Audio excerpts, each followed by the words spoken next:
Praise the Lord. കർത്താവിന് നന്ദിയോടെ സ്തോത്രം. ഇന്നും രാവിലെ നമുക്ക് കർത്താവിന്റെ സന്നിധിയിൽ ഒരുമിച്ച് ചേർന്ന് വരുവാൻ തക്കവണ്ണം ദൈവം തന്ന ഈ നല്ല സാവകാശത്തെ ഓർത്ത് വലിയവനായ ദൈവത്തെ സ്തുതിക്കാം. വിവിധ തരത്തിൽ ഈ നാളുകളിലെ ശുശ്രൂഷകളിൽ കഴിഞ്ഞ പിന്നിട്ട 19 ദിവസവും ശുശ്രൂഷകൾക്ക് നേതൃത്വം നൽകിയും വചനം പങ്കുവെച്ചും എല്ലാം ചേർന്ന് നിന്ന നിങ്ങളെല്ലാവരെയും പ്രത്യേകമായിട്ട് അഭിനന്ദിക്കുന്നു. നിങ്ങളെ ഓർത്ത് ദൈവത്തെ സ്തുതിക്കുന്നു. നമ്മളുടെ ഈ ബൈബിൾ സ്റ്റഡി എത്രത്തോളം പേർക്ക് പ്രയോജനപ്പെടുത്താമോ അത്രത്തോളം പേർക്ക് അത് പ്രയോജനപ്പെടണം എന്നുള്ളത് ഇതിൽ കടന്നു വരുന്ന നമ്മുടെ എല്ലാവരുടെയും ഉള്ളിലെ വലിയൊരു ആഗ്രഹമായിരിക്കണം. അതൊരു ശുശ്രൂഷയാണ്. അങ്ങനെ ചിന്തിക്കുന്നത് തന്നെ ഒരു ഒരു ഒരു കാഴ്ചപ്പാടാണ്. പരമാവധി പേരിലേക്ക് ദൈവവചനം എത്തിക്കാനായിട്ട് എനിക്ക് ആവുന്ന കാര്യങ്ങൾ ചെയ്യണം എന്നുള്ള ഒരു ചിന്ത. അത് നമ്മെ നടത്തട്ടെ, നമ്മെ നയിക്കട്ടെ. നമ്മൾ 7ാമത്തെ പെരുന്നാളായ കൂടാര പെരുന്നാളിനെ കുറിച്ചാണ് ഇന്ന് നമ്മൾ ചിന്തിക്കുന്നത്. 1ാമത്തെ പെരുന്നാൾ പെസഹ പെരുന്നാൾ, 2 പുളിപ്പില്ലാത്ത അപ്പത്തിന്റെ പെരുന്നാൾ, 3 ആദ്യഫല പെരുന്നാൾ, 4 വാരോത്സവ അഥവാ പെന്തക്കോസ്ത് പെരുന്നാൾ, 5 കാഹളധ്വനിയുടെ പെരുന്നാൾ, 6 മഹാപാപരിഹാര ദിവസം, 7 കൂടാര പെരുന്നാൾ. ഈ പെരുന്നാളിനെ കുറിച്ചാണ് ഇന്ന് നമ്മൾ ചിന്തിക്കുന്നത്. ഫീസ്റ്റ് ഓഫ് ടാബർനാക്കിൾ, കൂടാര പെരുന്നാൾ. ഇതിന് മറ്റൊരു പേര് കൂടി നമുക്ക് വേണമെങ്കിൽ പറയാം. ഓർമ്മപ്പെടുത്തലിന്റെ പെരുന്നാളാണിത്. ഫീസ്റ്റ് ഓഫ് റിമംബറൻസ്, ഓർമ്മപ്പെടുത്തലിന്റെ പെരുന്നാളാണ്. ചില പ്രത്യേക വിഷയങ്ങളെ കുറിച്ച് ഓർമ്മപ്പെടുത്തുന്ന പെരുന്നാളാണ് കൂടാര പെരുന്നാൾ. കൂടാരം എന്ന വാക്കിന് വാസസ്ഥലം എന്നേ അർത്ഥമുള്ളൂ. കൂടാരം എന്ന് പറഞ്ഞാൽ അതിൻ്റെ അർത്ഥം വാസസ്ഥലം അല്ലെങ്കിൽ പാർപ്പിടം എന്നാണ്. ഇസ്രായേൽ ജനത്തിന്റെ മരുഭൂമി വാസത്തെ അനുസ്മരിക്കുന്നതിനായി ഈ പെരുന്നാൾ മോശ മുഖേന യഹോവയായ ദൈവം ഏർപ്പെടുത്തിയതാണ്. തങ്ങളുടെ മനോഹരമായ ഭവനങ്ങളെ വിട്ട് കേവലം താൽക്കാലികമായ കൂടാരങ്ങളിൽ ഒരാഴ്ചക്കാലം പാർക്കണം, ഒരാഴ്ചവട്ടം പാർക്കണം. ഇതാണ് അതിൻ്റെ വ്യവസ്ഥ. അത് സംബന്ധിച്ച് പറഞ്ഞിരിക്കുന്ന വാക്യം റഫറൻസ് ഞാൻ നിങ്ങളോട് പറഞ്ഞില്ല. 23-ാം അധ്യായത്തിന്റെ 33 മുതൽ 44 വരെയുള്ള വാക്യങ്ങളിലാണ് കൂടാര പെരുന്നാളിനെ കുറിച്ച് പറഞ്ഞിട്ടുള്ളത്. 23-ാം അധ്യായത്തിന്റെ ലേവ്യ പുസ്തകം 23-ാം അധ്യായത്തിന്റെ 33 മുതൽ 44 വരെയുള്ള വാക്യങ്ങളിലാണ് അത് സംബന്ധിച്ച് പറഞ്ഞിട്ടുള്ളത്. ക്രിസ്തീയ സഭയ്ക്കും ഇതുപോലൊരു ഓർമ്മപ്പെടുത്തലിന്റെ പെരുന്നാൾ അല്ലെങ്കിലും ഓർമ്മപ്പെടുത്തലിന്റെ ഒരു ദിവസമുണ്ട്. അത് ഹോളി കമ്മ്യൂണിയൻ എന്ന് പറയും, തിരുവത്താഴം എന്ന് പറയും, ചിലർ തന്നെ കുർബാന എന്ന് പറയും. ഇതെല്ലാം കർത്താവ് നമ്മളോടുകൂടി വസിപ്പാനായി അവന്റെ വരവ് വരെയുള്ള കാലത്ത് അവൻ നമുക്ക് വേണ്ടി മരിച്ചതിനെ, നമുക്ക് വേണ്ടി കർത്താവ് ഏറ്റെടുത്ത ത്യാഗത്തെ ഓർമ്മപ്പെടുത്തുന്ന ഒരു ദിവസമാണ്. അതൊരു ഉത്സവമല്ല, പക്ഷെ അതൊരു സ്വർഗീയ വിരുന്നാണ് എന്ന് നമുക്ക് വേണമെങ്കിൽ പറയാം. അത് അർഹിക്കുന്ന വിലയോടും അർഹിക്കുന്ന മഹത്വത്തോടും കൂടി നിർവഹിക്കുമ്പോഴാണ് അതിനെല്ലാം വിലയുണ്ടാകുന്നത്. അത് ഏത് കാര്യത്തിനും അതെ. മുൻപിൽ വിളമ്പി വെച്ച് തരുന്ന ഭക്ഷണത്തിന് പോലും വില കൽപ്പിച്ചാലേ ഭക്ഷണത്തിന് എന്തുള്ളൂ? രുചിയുള്ളൂ. ഇഷ്ടമല്ലാത്തയാൾ എത്ര നല്ല ഭക്ഷണം മുമ്പിൽ വെച്ചാലും ഭക്ഷണത്തിന് രുചി ഉണ്ടാകില്ല. എത്ര മധുരമിട്ടാലും അതിന് കയ്പായിരിക്കും, അല്ലെങ്കിൽ മധുരം കൂടുതലായിരിക്കും. അപ്പൊ നമ്മൾ അതിനോട് സമീപിക്കുന്നതിനനുസരിച്ചാണ് ആ കാര്യത്തിന്റെ എല്ലാം എഫക്റ്റ് നമുക്ക് ഉണ്ടാകുന്നത്. അധികം ഞാൻ വളരെ വേഗത്തിൽ പറഞ്ഞു പോട്ടെ. കാരണം വളരെ പ്രധാനപ്പെട്ട പെരുന്നാളാണ്. ഇതിനെക്കുറിച്ച് കുറെ കാര്യങ്ങൾ നിങ്ങൾ കൈമാറണമെന്ന് മനസ്സുകൊണ്ട് ഞാൻ ആഗ്രഹിക്കുന്നു. ഒരാഴ്ച മുഴുവൻ കൂടാരങ്ങളിൽ പാർത്തതുപോലെ വിശ്വാസികളായ നമ്മൾ ഓരോരുത്തരും ഇവിടെയുള്ള പരദേശികളാണെന്നുള്ള ചിന്തയോടെ അവന്റെ വരവിന് വേണ്ടി കാത്തുകെട്ടി അവന്റെ വരവിന് വേണ്ടി ജാഗരിക്കുന്ന നാളുകളാണ് നമ്മളെ സംബന്ധിച്ചിടത്തോളം ഇത്. പക്ഷെ നമുക്ക് ഒരു ദിവസമല്ല, ഒരാഴ്ചയല്ല നമ്മുടെ കൂടാര പെരുന്നാൾ എന്ന് പറയുന്നത്. നമ്മളായിരിക്കുന്ന ഒരു ആഴ്ചത്തേക്കല്ല, നമ്മളുടെ മരണം വരെ അല്ലെങ്കിൽ അവന്റെ വരവ് വരെ ഇവിടുത്തെ താമസം താൽക്കാലികമാണെന്ന് ചിന്തിച്ചു കഴിയുന്നവരാണ്. ഞാൻ പിന്നാലെ അതിലേക്ക് നിങ്ങളെ കൂട്ടിക്കൊണ്ടുവരാം. എന്താണ് കൂടാര പെരുന്നാളിന്റെ പ്രഖ്യാപനം? എന്താണ് കൂടാര പെരുന്നാളിന്റെ പ്രഖ്യാപനം? പ്രധാനമായും അവർ പ്രതീക്ഷയോടെ കാത്തിരിക്കുന്ന മശിഹ വരും. അവർ പ്രതീക്ഷയോടെ കാത്തിരിക്കുന്ന മശിഹ വരും എന്ന വിശ്വാസത്തിന്റെ പ്രഖ്യാപനവും പിതാക്കന്മാർ കൂടാരങ്ങളിൽ പാർത്തതിന്റെ ഓർമ്മപ്പെടുത്തലും ആണ് കൂടാര പെരുന്നാൾ. ഇസ്രായേലിന്റെ രാജാവായി അവർ കാത്തിരിക്കുന്ന മശിഹ വരും എന്ന ശക്തമായ വിശ്വാസത്തിന്റെ പ്രഖ്യാപനവും അതോടൊപ്പം ദൈവജനം കൂടാരമടിച്ചതിന്റെ ഓർമ്മപ്പെടുത്തലുമാണ് കൂടാര പെരുന്നാൾ. എന്തിന്റെ എല്ലാം ഓർമ്മപ്പെടുത്തലാണ്? ഒന്ന്, ദൈവ സാന്നിധ്യത്തിന്റെ ഓർമ്മപ്പെടുത്തലാണിത്. A reminder of God's presence. ദൈവ സാന്നിധ്യത്തിന്റെ ഓർമ്മപ്പെടുത്തലാണ് കൂടാര പെരുന്നാൾ. ഇസ്രായേൽ ജനം മിസ്രൈമിൽ നിന്ന് യാത്ര തിരിച്ചിട്ട് ഏകദേശം 25 ലക്ഷത്തോളം വരുന്ന ജനം, 600,000 പുരുഷന്മാർ, അവരുടെ ഭാര്യമാർ, അവരുടെ മക്കൾ. ഇത് നമ്മൾ കണക്കാക്കുമ്പോൾ ഏകദേശം 25 ലക്ഷത്തോളം വരുന്ന ജനമാണ് മോശയുടെ നേതൃത്വത്തിൽ മിസ്രൈമിൽ നിന്ന് യാത്ര തിരിച്ചത്. ആ പുറപ്പെട്ട ജനത്തിന്റെ മരുഭൂമിവാസത്തിൽ, യാത്രയിൽ അവർ പാർത്തതെല്ലാം കൂടാരങ്ങൾക്കകത്താണ്. അവർ കൂടാരം അടിച്ചതുകൊണ്ട് യഹോവയായി ദൈവവും അവരുടെ മധ്യ കൂടാരം അടിച്ചു. അല്ലെങ്കിൽ യഹോവയായി ദൈവം എവിടെ ഇറങ്ങി വന്നുവോ അതിന് ചുറ്റും അവർ കൂടാരം അടിച്ചു. ദൈവത്തിന്റെ സാന്നിധ്യമായ ഷെക്കൈന ഉയരുമ്പോൾ പുരോഹിതന്മാർ കാഹളമൂതി കൂടാരത്തിന്റെ കുറ്റിയിളക്കി യാത്ര തിരിക്കണം. എവിടെയാണോ ദൈവത്തിന്റെ ഷെക്കൈന നിൽക്കുന്നത് അവിടെ അവർ കൂടാരം അടിക്കണം. മോശയോട് യഹോവയായി ദൈവം പറഞ്ഞത്, ഞാൻ നിങ്ങളുടെ മധ്യേ പാർക്കേണ്ടതിന് നിങ്ങൾ എനിക്കൊരു കൂടാരം ഉണ്ടാക്കണം. അപ്പോ സമാഗമന കൂടാരം എന്ന കൂടാരവും അതിന് ചുറ്റുമുള്ള ഇസ്രായേൽ ജനത്തിന്റെ കൂടാരവും 4 വശങ്ങളിലായി 12 ഗോത്രങ്ങൾ. സമാഗമന കൂടാരത്തിൽ യഹോവയായ ദൈവത്തിന്റെ നിരന്തരമായ സാന്നിധ്യം. ഇങ്ങനെ ഉൾപ്പെടുന്ന ഒരു കൂടാര സംവിധാനത്തിലാണ് അവർ യാത്ര പുറപ്പെട്ടത്.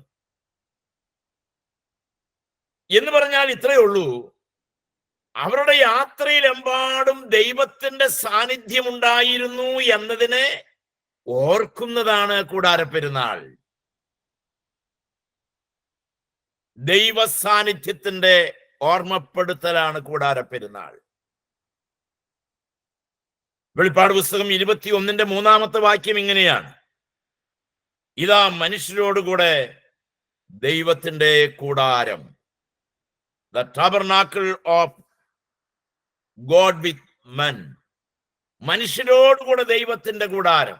അത് വളരെ ഭാവിയിലേക്ക് വരുന്നതാണ്. എന്ന് പറഞ്ഞാൽ പുതിയ ആകാശത്തിലും പുതിയ ഭൂമിയിലേക്കും. നമ്മൾ എസ്കറ്റോളജി പഠിച്ചപ്പോൾ പറഞ്ഞതാണ്, സഹസ്രാബ്ദ വാഴ്ചയ്ക്ക് ശേഷം ഭൂമിയുടെ അഗ്നിശോധന കഴിഞ്ഞിട്ട് പുതിയ ആകാശവും പുതിയ ഭൂമിയും ഉടലെടുക്കുന്നു. ആ പുതിയ ഭൂമിയിലേക്ക് ഇറങ്ങി വരുന്ന നഗരമാണ് പുതിയ യെരുശലേം. 1200 നാഴിക വീതി, നീളം, ഉയരമുള്ള മനോഹരമായ കൈപ്പണിയല്ലാത്ത കൂടാരം. ആ കൂടാരം ഇറങ്ങി വരുന്നതിനെ കുറിച്ച് യോഹന്നാന് ദൈവത്തിന്റെ ആത്മാവ് വെളിപ്പെടുത്തി കൊടുത്തതാണ്, ഇതാ മനുഷ്യരോട് കൂടെ ദൈവത്തിന്റെ കൂടാരം. നമ്മൾ എത്ര ഭാഗ്യവാന്മാരാന്നറിയാമോ? നമ്മൾ നിസ്സാരക്കാരൊന്നുമല്ല. കാരണം പഴയ നിയമത്തിൽ ദൈവത്തിന്റെ കൽപ്പന പ്രകാരം ഉണ്ടാക്കുന്ന കൂടാരങ്ങളിൽ പാർത്തിരുന്ന ദൈവം. Praise the Lord. ഒന്നാം ലേഖനം 3-ാം അധ്യായം 16 മുതൽ 17 വരെയുള്ള വാക്യങ്ങൾ നമ്മൾ വായിക്കുമ്പോ, നിങ്ങൾ ദൈവത്തിന്റെ മന്ദിരമെന്നും ദൈവത്തിന്റെ ആത്മാവ് നമ്മിൽ വസിക്കുന്നു എന്നും നിങ്ങൾ അറിയുന്നില്ലയോ? ശരിക്കും പറഞ്ഞാൽ ഈ ഡിവൈസിന്റെ മുൻപിലിരിക്കുന്ന നമ്മളെല്ലാം ദൈവത്തിന്റെ മന്ദിരങ്ങളാണ്, ദൈവം പാർക്കുന്ന മന്ദിരങ്ങളാണ്. എന്റെ മന്ദിരം നശിപ്പിക്കുന്നവനെ ഞാനും നശിപ്പിക്കും. ഈ ശരീരത്തിന് ദോഷം വരുന്നത്, ഈ ശരീരത്തിന് ഹാനികരമായത് ഒന്നും ചെയ്തുകൂടാ, ഒന്നും പ്രവർത്തിച്ചുകൂടാ. ഈ ശരീരത്തെ നശിപ്പിക്കരുത്. ഈ ശരീരം ഒരു നാളിൽ ഉയർക്കേണ്ടതാണ്. ഈ ശരീരം രൂപഭേദം വന്ന് ഒരു നാളിൽ കർത്താവിനോട് ഉയർക്കേണ്ടതാണ്. കർത്താവ് വസിക്കുന്നത് കോൺക്രീറ്റ് പാളികൾ ഉള്ള കെട്ടിടങ്ങൾക്കകത്തല്ല, കോടിക്കണക്കിന് രൂപ കൊണ്ട് പണിതു തീർക്കുന്ന വലിയ വലിയ അമ്പരചുംബികളായ ദൈവാലയത്തിനകത്തല്ല കർത്താവ് വസിക്കുന്നത്. നമ്മുടെ ഹൃദയത്തിനകത്താണ് കർത്താവ് വസിക്കുന്നത്. ഹൃദയത്തിനകത്ത് ദൈവം വസിക്കുന്ന ദൈവമക്കളായവർ ഒരുമിച്ച് കൂടുന്ന സ്ഥലമാണ് ദൈവാലയം. അവിടെ അവൻ ഇറങ്ങി വരും. ദൈവാലയത്തിന്റെ പ്രാധാന്യത്തിന് യാതൊരു കുറവുമില്ല. അതിന്റെ പ്രാധാന്യമുണ്ട്. പക്ഷേ അതിനേക്കാൾ പ്രാധാന്യം നമ്മൾക്കാണ്. പുകവലിക്കുന്നവൻ ദൈവാലയത്തിനകത്തേക്ക് പോകുമ്പോൾ ബീഡി എടുത്ത് എറിഞ്ഞു കളയും. അവനറിയാം പള്ളിക്കകത്ത് ബീഡി വലിക്കുന്നത് ശരിയല്ല എന്ന്. പക്ഷേ പള്ളിക്കകത്ത് ബീഡി വലിക്കുന്നത് ശരിയല്ല. പക്ഷേ സ്വന്തം ജീവിതത്തിൽ മദ്യപിക്കുന്നതും പുകവലിക്കുന്നതും പുകയില ഉപയോഗിക്കുന്നതും അവനവന്റെ ശരീരത്തിനെതിരാണെന്നുള്ള കാര്യം സ്വന്തം മന്ദിരത്തെ നശിപ്പിച്ചിട്ടാണ് പള്ളിയെ മോടി പിടിപ്പിക്കുന്നത്. എന്തൊരു കഥയാണ് തമ്പുരാനെ! സ്വന്തം ശരീരത്തെ നശിപ്പിച്ചിട്ട് ദൈവാലയമില്ല. ആത്മാക്കൾ നശിക്കുന്നതല്ല പ്രശ്നം, പള്ളിയാണ് പ്രശ്നം. പള്ളിക്കാണ് ഗുസ്തി, കുരിശാണ് പ്രശ്നം, കുരിശനാണ് പ്രസക്തി. എന്റെ പൊന്നു സുഹൃത്തെ, ദൈവവചനം പഠിക്കുമ്പോൾ സ്വന്തം ഹൃദയത്തിന് മാറ്റം വരണം. ഹൃദയത്തിനകത്ത് ദൈവത്തിന്റെ പരിശുദ്ധാത്മാവ് വസിക്കുമ്പോൾ നമ്മൾ ഓരോരുത്തരും ദൈവത്തിന്റെ മന്ദിരങ്ങളായി മാറും. ഞാനതിന് ലളിതമായ മലയാളത്തിൽ പറഞ്ഞാൽ നമ്മൾ ഓരോരുത്തരും പള്ളിയാണ്. പള്ളി. കുട്ടിക്കാലത്ത് എൻ്റെ അമ്മയുടെ അറിവില്ലായ്മയുടെ കാലത്ത് എൻ്റെ അമ്മ വീട്ടിലെ പശുവിന് വയറിളക്കം വരുമ്പോൾ ഉടനെ പറയും, പർവ്വത്ത് ഭൂരാജാക്കന്മാരുടെ പള്ളിയിലേക്ക് വഴിപാട് നേരും. അവരുടെ സ്പെഷ്യലിസ്റ്റ് ആണത്രേ. അങ്ങനെ ഓരോരോ പള്ളികളും ഓരോന്നിന്റെ സ്പെഷ്യലിസ്റ്റ് ആയിട്ട് ചിലർ കണക്കാക്കുകയാണ്. അറിവ് കേടെന്നല്ലാണ്ട് വേറെ ഒന്നും പറയാനില്ല. ദൈവവചനം പഠിക്കുമ്പോൾ പരിജ്ഞാനത്തിൽ നമ്മൾ വളർന്നു വരണം. ശിശുവായിരുന്നപ്പോൾ ശിശുവിനെ പോലെ ചിന്തിച്ചു. വചനം പഠിക്കുമ്പോൾ വചനത്തിൽ വളർന്നു വരണം. ഞാൻ ദൈവത്തിന്റെ ആലയമാണ്. ഞാൻ ദൈവത്തിന്റെ ആലയമാണ്. ദൈവത്തിന്റെ സാന്നിധ്യത്തിന്റെ തിരിച്ചറിവ്. ഒരിക്കൽ നമ്മൾ ഇവിടുന്ന് ഹോളി ലാൻഡിന് ഞാൻ ഇവിടുന്ന് ഒരു ബാച്ചുമായിട്ട് പോകുമ്പോൾ കൂടാര പെരുന്നാളിന്റെ സമയമായിരുന്നു. അതുകൊണ്ട് എനിക്ക് ആ പെരുന്നാളിനകത്ത് സംബന്ധിക്കാൻ സാധിച്ചു. സന്ദർഭവശാൽ ചെന്നപ്പെട്ടതാണ്. അപ്പോ യഹൂദ ജനങ്ങൾ അവരെല്ലാവരും കൂടാരം കെട്ടി അവിടെ വിലാപ മതിലിന്റെ മുൻപിൽ അവർ കൂടാരം കെട്ടി പാർക്കുകയാണ്. ഒരാഴ്ചയോളം അവരവിടെ തമ്പടിക്കുകയാണ്. കൂടാരങ്ങളിൽ പാർക്കുന്നു. എല്ലാം മാതൃകയ്ക്ക് വേണ്ടിയിട്ട് മാത്രം എന്നേ ഉള്ളൂ, ഓർക്കാൻ വേണ്ടിയിട്ട് മാത്രം.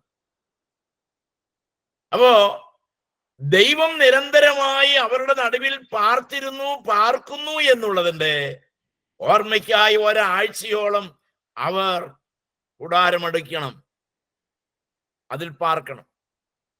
പ്രായപൂർത്തിയായ എല്ലാ പുരുഷന്മാരും നിർബന്ധമായി സംബന്ധിക്കേണ്ട 3 പെരുന്നാൾ ഉണ്ടായിരുന്നു. പ്രായപൂർത്തിയായ 20 വയസ്സ് പൂർത്തിയായ എല്ലാ പുരുഷന്മാരും നിർബന്ധമായി സംബന്ധിക്കേണ്ട പെരുന്നാൾ ഉണ്ടായിരുന്നു. 1 പെസഹ പെരുന്നാൾ, 2 പെന്തക്കോസ്തി പെരുന്നാൾ, 3 കൂടാര പെരുന്നാൾ. ഈ 3 പെരുന്നാളുകളിൽ നിർബന്ധമായും സംബന്ധിക്കണം. കൂടാര പെരുന്നാൾ യഹോവയായ ദൈവം മിസ്രയീമിൽ നിന്ന് അവരുടെ കൂടെ വസിച്ചു അവരെ നടത്തി എന്നതിന്റെ ഓർമ്മയ്ക്കായിരുന്നു അവരത് ചെയ്തു വന്നത്. അപ്പോ ദൈവത്തിന്റെ സാന്നിധ്യത്തെ അറിയിക്കുന്നതാണ്, അതിന്റെ ഓർമ്മപ്പെടുത്തലാണ് കൂടാര പെരുന്നാൾ. ചേർത്ത് പറയാ, നമ്മിൽ ദൈവം വസിക്കുന്നെങ്കിൽ നമ്മൾ പാർക്കുന്ന വീട്ടിൽ ദൈവം വസിക്കും. നമ്മിൽ ദൈവം പാർക്കുന്നെങ്കിൽ നമ്മൾ ആരാധിപ്പാൻ ചെല്ലുന്ന ആലയത്തിൽ ദൈവം ഇറങ്ങി വരും. ഞാൻ ഒന്നുകൂടി പറയാം, എന്നിൽ ദൈവത്തിന്റെ ആത്മാവ് വസിക്കുന്നുവെങ്കിൽ ഞാനൊരു പള്ളിയാണ്. ഞാൻ പാർക്കുന്നിടം എന്റെ വീട് ദൈവാലയമാണ്. അതൊരിക്കലും മദ്യഷാപ്പാകാൻ പാടില്ല. അതൊരിക്കലും ലഹളയും വഴക്കും ബഹളവും ഉണ്ടാക്കുന്ന സ്ഥലമാകാൻ പാടില്ല.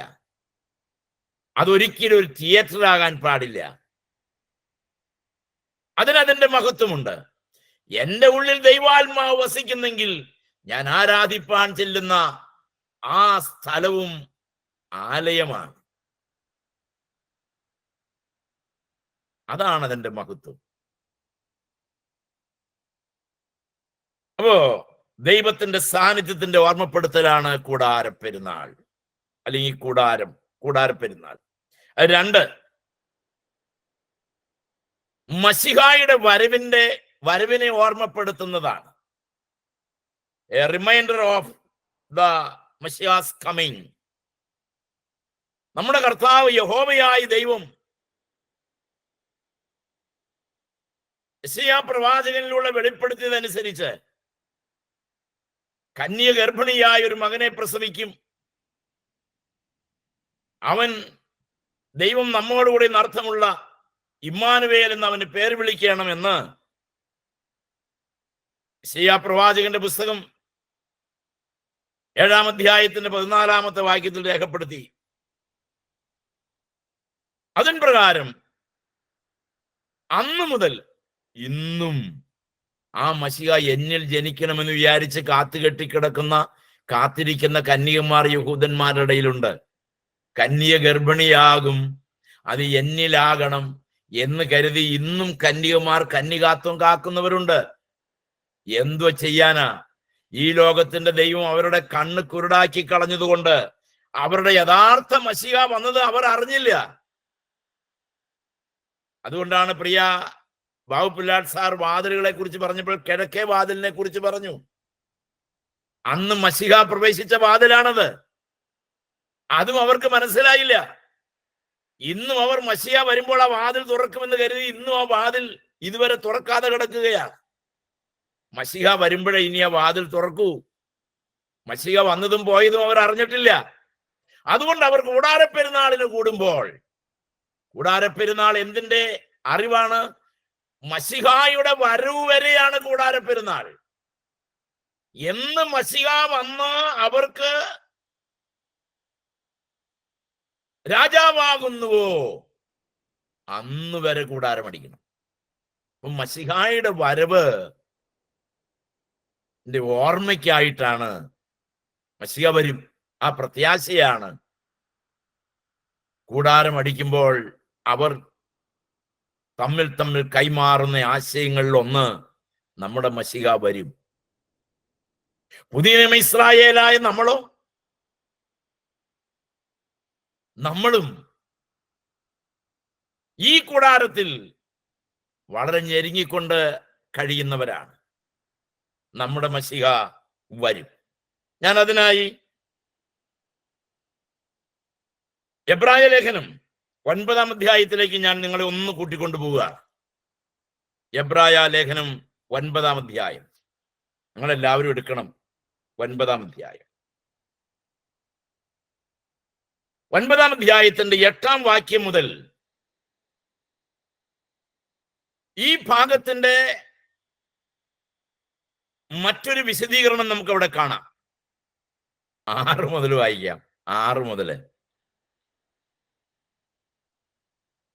പുരോഹിതന്മാർ നിത്യം മുൻകൂടാരത്തിൽ ചെന്ന് ശുശ്രൂഷ കഴിക്കും. രണ്ടാമത്തേതിലോ ആണ്ടിൽ ഒരിക്കൽ മഹാപുരോഹിതൻ മാത്രം ചെല്ലും, രക്തം കൂടാതെയല്ല. അത് അവൻ തൻ്റെ ജനത്തിന്റെയും അബദ്ധങ്ങൾക്ക് വേണ്ടി അർപ്പിക്കും. മുൻകൂടാരം നിലനിൽക്കുന്നിടത്തോളം വിശുദ്ധ മന്ദിരത്തിലേക്കുള്ള വഴി വെളിപ്പെട്ടില്ല എന്ന് പരിശുദ്ധാത്മാവ് ഇതിനാൽ സൂചിപ്പിക്കുന്നു. ആ കൂടാരം എന്ന് പറയുന്നത് വിശുദ്ധ സ്ഥലമാണ്. ആ കൂടാരം ഈ കാലത്തേക്ക് ഒരു സാദൃശ്യമത്രേ. അതിനൊത്തവണ്ണം ആരാധനക്കാരന് മനസാക്ഷിയിൽ പൂർണ്ണ സമാധാനം വരുത്തുവാൻ കഴിയാത്ത വഴിപാട് യാഗവും അർപ്പിച്ചു പോരുന്നു. അവ ഭക്ഷ്യങ്ങൾ, പാനീയങ്ങൾ, വിവിധ സ്നാനങ്ങൾ എന്നിവയോടുകൂടി ഗുണീകരണ കാലത്തോളം ചുമത്തിയിരുന്ന ജഡീക നിയമങ്ങൾ അത്രേ. അടുത്ത പാരഗ്രാഫ് ശ്രദ്ധിക്കണം. ക്രിസ്തുവോ വരുവാനുള്ള നന്മകളുടെ മഹാപുരോഹിതനായി വന്നിട്ട് കൈപ്പണിയല്ലാത്തതായി എന്ന് വച്ചാൽ ഈ സൃഷ്ടിയിൽ ഉൾപ്പെടാത്തതായി വലിപ്പവും തികവുമേറിയ ഒരു കൂടാരത്തിൽ കൂടി ആട്ടുകൊറ്റന്മാരുടെയും പശുക്കിടാങ്ങളുടെയും രക്തത്താലല്ല, സ്വന്തം രക്തത്താൽ തന്നെ ഒരിക്കലായിട്ട് വിശുദ്ധ മന്ദിരത്തിൽ പ്രവേശിച്ചു. എന്നേക്കുമുള്ള ഒരു വീണ്ടെടുപ്പ് സാധിപ്പിച്ചു. ആട്ടുകൊറ്റന്മാരുടെയും കാളകളുടെയും രക്തവും മലിനപ്പെട്ടവരുടെ മേൽ തളിക്കുന്ന പശുഭസ്മവും. ആ പശുഭസ്മം എന്നുള്ളത് മൃഗരക്തം എന്നുള്ള ഇത് അർത്ഥത്തിലാണ്. അതിന് ഇംഗ്ലീഷിൽ ഉപയോഗിച്ചിരിക്കുന്നത് ബ്ലഡ് ഓഫ് ബുൾസ്. പശുഭസ്മവും ജഡീക ശുദ്ധി വരുത്തുന്നു എങ്കിൽ നിത്യാത്മാവിനാൽ ദൈവത്തിന് തന്നെത്താൻ നിഷ്കളങ്കനായി അർപ്പിച്ച യേശുക്രിസ്തുവിന്റെ രക്തം ജീവനുള്ള ദൈവത്തെ ആരാധിപ്പാൻ നിങ്ങളുടെ മനസാക്ഷിയെ നിർജീവ പ്രവർത്തികളെ പോക്കി ആമേൻ എത്രയധികം ശുദ്ധീകരിക്കും. അത് നിമിത്തം ആദ്യ നിയമത്തിലെ ലംഘനങ്ങളിൽ നിന്നുള്ള വീണ്ടെടുപ്പിനായി ഒരു മരണമുണ്ടായിട്ട് നിത്യാവകാശത്തിന്റെ വാഗ്ദത്തം വിളിക്കപ്പെട്ടവർ ലഭിക്കേണ്ടതിന് അവൻ പുതിയ നിയമത്തിന്റെ മധ്യസ്ഥനാകുന്നു. പറഞ്ഞാലും തീരാത്തതുപോലെ ആശയങ്ങളുടെ സമ്പന്നതയാണ് ആ വാക്യങ്ങൾക്കകത്തുള്ളത്. എത്ര പറഞ്ഞാലും തീരില്ല. എത്ര മനോഹരമാണെന്നറിയാമോ? അവിടെ 2 കൂടാരത്തെ കുറിച്ച് പറയുന്നുണ്ട്. എന്തൊക്കെയാണ്? ഒന്ന് മുൻകൂടാരം അഥവാ വിശുദ്ധ സ്ഥലം. അത് പഠിപ്പിക്കാൻ സമയമില്ല. 7 വസ്തുക്കൾ സമാഗമന കൂടാരത്തിൽ 7 പ്രധാനപ്പെട്ട വസ്തുക്കൾ 7 സ്ഥലങ്ങളിലായി വച്ചിരുന്നു. 7 പ്രധാനപ്പെട്ട വസ്തുക്കൾ സമാഗമന കൂടാരത്തിന്റെ 3 ഭാഗങ്ങളിലായി വച്ചിരുന്നു. ഒന്നാമത്തെ ഭാഗമാണ് പ്രാകാരം എന്ന് പറയും. പ്രാകാരത്തിൽ വച്ചിരുന്നത് യാഗപീഠവും പിച്ചളത്തൊട്ടിയുമാണ്. ഈ 2 ഉപകരണങ്ങൾ പ്രാകാരത്തിലാണ്, കേറി വരുമ്പോൾ കാണുന്നതാണ്. രണ്ടാമത്തെ സ്ഥലമാണ് വിശുദ്ധ സ്ഥലം. വിശുദ്ധ സ്ഥലത്ത് കാഴ്ചയപ്പത്തിന്റെ മേശ, കവരവിളക്ക്, ധൂപപീഠം, ഇങ്ങനെ 3 ഉപകരണങ്ങൾ വെച്ചിരുന്നു. കാഴ്ചയപ്പത്തിന്റെ മേശ, കവരവിളക്ക്, ധൂപപീഠം. അടുത്തതാണ് മഹാവിശുദ്ധ സ്ഥലം. മഹാവിശുദ്ധ സ്ഥലത്ത് 2 വസ്തുക്കളാണ് ഉണ്ടായിരുന്നത്. ഒന്ന് സാക്ഷ്യപ്പെട്ടകം, 2 കൃപാസനം. അപ്പൊ കൃപാസനം ഇരിക്കുന്ന അല്ലെങ്കിൽ സാക്ഷ്യപ്പെട്ടകം ഇരിക്കുന്ന സ്ഥലം അതിപരിശുദ്ധ സ്ഥലവും, കാഴ്ചയപ്പത്തിന്റെ മേശയും ധൂപപീഠവും കവരവിളക്കും ഇരിക്കുന്ന സ്ഥലം വിശുദ്ധ സ്ഥലവും, യാഗപീഠവും പിച്ചളത്തൊട്ടിയും ഇരിക്കുന്ന സ്ഥലം പ്രാകാരവും ആയിരുന്നു. രണ്ടാമത്തെ കൂടാരം എന്ന് പറയുന്നതാണ്, നമ്മൾ ഈ വായിച്ച ഭാഗത്ത് രണ്ടാമത്തെ കൂടാരം എന്ന് പറയുന്നതാണ് അതിവിശുദ്ധ സ്ഥലം, മഹാപരിശുദ്ധ സ്ഥലം, അതിവിശുദ്ധ സ്ഥലം. അവിടെ ആണ്ടിൽ ഒരിക്കലാണ്. ആ ദിവസം ഏതാണ് നമ്മൾ പഠിച്ചതാ? മഹാപാപരിഹാര ദിവസം. ഏതാണത്? 7-ാം മാസമായ ഏതാനീ മാസം 10-ാം തീയതി. അന്ന് മാത്രമേ രണ്ടാമത്തെ കൂടാരത്തിലേക്ക് പ്രവേശനമുള്ളൂ. അപ്പോ ഏതാണ് മുൻകൂടാരം? മുൻകൂടാരം എന്ന് പറയുന്നത് വിശുദ്ധ സ്ഥലമാണ്. മുൻകൂടാരം നിൽക്കുന്നിടത്തോളം അതവിടെ ഉള്ളതിനാൽ അതിവിശുദ്ധ സ്ഥലത്തേക്കുള്ള പ്രവേശനം വെളിപ്പെട്ടിരുന്നില്ല. എന്നാൽ നമ്മുടെ കർത്താവായ യേശുക്രിസ്തുവിന്റെ കാൽവരിയിലെ യാഗത്താൽ രണ്ടാമത്തെ കൂടാരത്തിലേക്കുള്ള പ്രവേശനം സാധ്യമാക്കി. ഞാൻ ചുരുക്കി പറയാ, ആ രണ്ടാമത്തെ കൂടാരം എന്ന് പറയുന്നിടത്തേക്കുള്ള പ്രവേശനം കാത്തുകിടക്കുന്നവരാണ് നമ്മൾ. മഹാവിശുദ്ധ സ്ഥലത്തേക്ക് പ്രവേശനം കാത്തുകെട്ടിക്കിടക്കുന്നവരാണ് നമ്മൾ. അതാണ്, അവിടെയാണ് നമ്മുടെ മഹാപുരോഹിതൻ കടന്നുപോയി നമുക്ക് വേണ്ടി മഹാപാപരിഹാര കാര്യങ്ങൾ നിർവഹിക്കുന്നത്. പ്രിയമുള്ള ദൈവമക്കളെ, ഈ രണ്ടാമത്തെ കാര്യം അഥവാ രണ്ടാമത്തെ കൂടാരം, അതിവിശുദ്ധ സ്ഥലം, അതിവിശുദ്ധ സ്ഥലത്തേക്ക് തിരശ്ശീല കീറി വഴിയൊരുക്കി അന്യജഡ രക്തം ഒഴിവാക്കി നമുക്ക് വേണ്ടി അവൻ പുതുവഴി തുറന്നു. പുരോഹിതന്മാർക്ക് അതിവിശുദ്ധ സ്ഥലത്ത് പ്രവേശനം ഉണ്ടായിരുന്നില്ല. മഹാപുരോഹിതന് മാത്രമേ പ്രവേശനം ഉണ്ടായിരുന്നുള്ളൂ. അത്ര പവിത്രമായിരുന്നു ആ സ്ഥലം. എന്നാൽ ഇന്ന് ഈ ഡിവൈസിന്റെ മുമ്പിലിരിക്കുന്ന നമ്മൾക്ക് ആ അതിവിശുദ്ധ സ്ഥലത്തേക്ക് കയറിപ്പോകുവാൻ തക്കവണ്ണം അവൻ നമ്മുടെ വലം കൈക്ക് പിടിച്ച് വഴികാട്ടി മഹത്വത്തിലേക്ക് കൂട്ടിക്കൊണ്ടുപോകുന്ന കർത്താവാണ്. ഈ വിഷയം ധ്യാനിക്കുകയും പഠിക്കുകയും ചെയ്യുമ്പോൾ കേവലം കൂടാര പെരുന്നാൾ എന്ന് പറയുന്നത് കേവലം ഒരു ഓർമ്മയല്ല, ഒരു വലിയ സംഭവത്തിന്റെ സന്ദേശം നൽകുന്നതാണ്. നമ്മുടെ മശിഹ വരും എന്നുള്ള ഒരു വലിയ ചിന്ത അവരെ ഭരിച്ചിരുന്നു. ഇന്നവർക്ക് ഗോത്രങ്ങൾ അറിയില്ല. പക്ഷെ ഇന്നവർ വിലപിക്കുകയാണ്.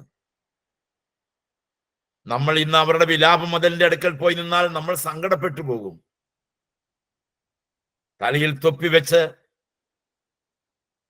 കൂറ്റൻ മതിൽ തലതല്ലി അവർ സങ്കടത്തോടെ കരയുന്ന ഒന്നുണ്ട്. ഈ മതിൽ പണിയപ്പെടണം. ഈ മതിൽ പണിയണമെങ്കിൽ ഞങ്ങളുടെ മശിഹ വരണം.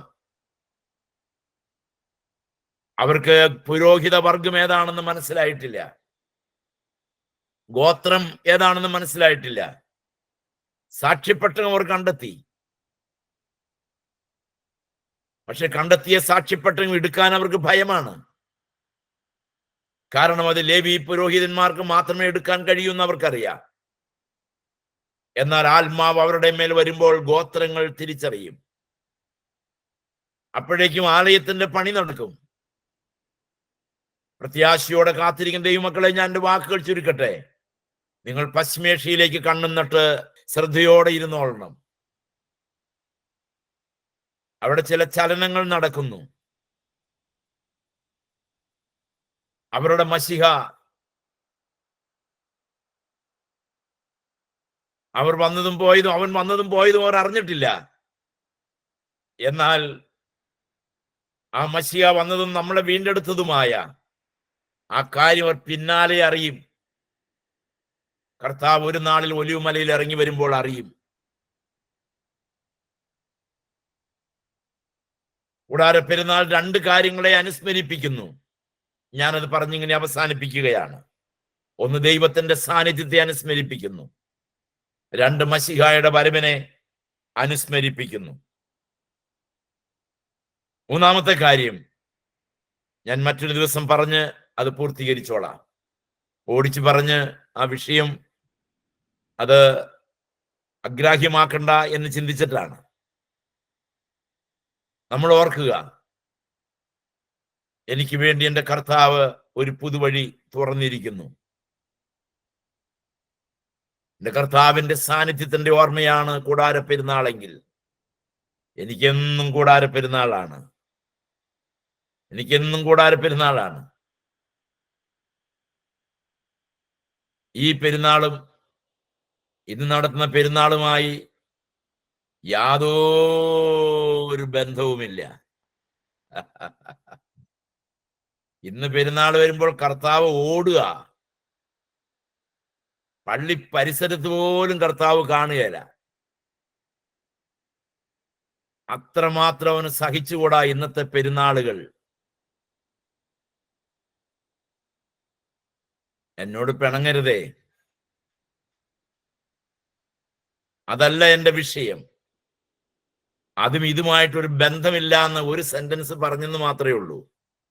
ഈ പെരുന്നാളുകൾ യഹോവയുടെ പെരുന്നാളുകളാണ്. ഈ പെരുന്നാളിന്റെ മറപിടിച്ചാരും പെരുന്നാൾ ആഘോഷിക്കണ്ട. ഈ പെരുന്നാളുകളുടെ എല്ലാം പൂർത്തീകരണം കാൽവറിയിൽ കർത്താവ് നടത്തി. കാൽവറിയിൽ കർത്താവ് അത് പൂർത്തീകരിച്ചു. ആകയാൽ നമുക്ക് ചെയ്യാൻ കഴിയുന്ന ഇത്രയേ ഉള്ളൂ. എൻ്റെ കർത്താവിന്റെ സാന്നിധ്യം എൻ്റെ ഹൃദയത്തിൽ എനിക്ക് അനുഭവിക്കണം. എൻ്റെ കർത്താവിന് വേണ്ടി എനിക്ക് കാത്തിരിക്കണം. എൻ്റെ യേശു എന്നിൽ വസിക്കുന്നു.